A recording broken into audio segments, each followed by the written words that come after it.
घर वालों के अलावा इंडिया में बच्चों का कॉन्फिडेंस कौन मारता है? कोई भी नहीं। इंडियन पेरेंट्स चाहते नहीं उनका बच्चा कॉन्फिडेंट बने, कभी उनसे वो बहस ना कर ले, कभी वो उनसे किसी पॉइंट पे बात ना रख ले, कभी वो गलती ना कर दे। इंडियन पेरेंट्स इतने ओवर प्रोटेक्टिव हैं कि वो अपने बच्चों को इतना फ्रेजाइल बना देते हैं कि वो बच्चा कहीं से कहीं तक कभी नहीं बचता। कुछ बच्चे से छोटी मोटी गलती हो जाए तो उसे बिल्कुल जान से मारने को तैयार हो जाएंगे। कभी उस बच्चे को अपना पॉइंट ऑफ व्यू रखने नहीं देंगे फैमिली में, कभी उसकी बात नहीं सुनेंगे, हमेशा उस पर अपनी चीज़ें थोपेंगे।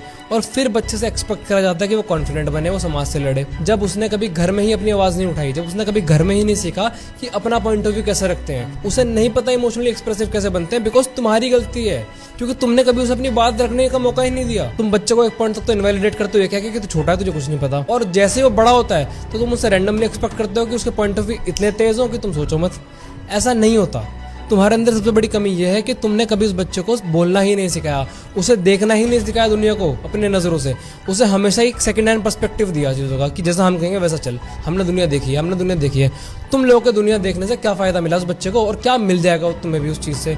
उसे गिरने नहीं दोगे, उसे चोट नहीं खाने दोगे, समझने नहीं दोगे कि दुनिया क्या चीज़ है, तो वो हमेशा चोट खाएगा और वो हमेशा इनएक्सप्रेसिव रहेगा। और इसीलिए वो वनरेबल रहेगा नए नए फ्रॉड्स के, सिर्फ और सिर्फ तुम्हारी वजह से। क्यों? क्योंकि तुमने कभी उसे एक्सप्लोर नहीं करने दिया, क्योंकि तुमने कभी उसे गिरने नहीं दिया, क्योंकि कभी तुमने उसे उसकी आवाज़ रखने का मौका नहीं दिया, कभी तुमने उसे क्रेडिबल बनने का मौका नहीं दिया, ये सोचने का कि वो भी शायद एक अच्छा पॉइंट ऑफ व्यू, एक अच्छी बात सोच सकता है।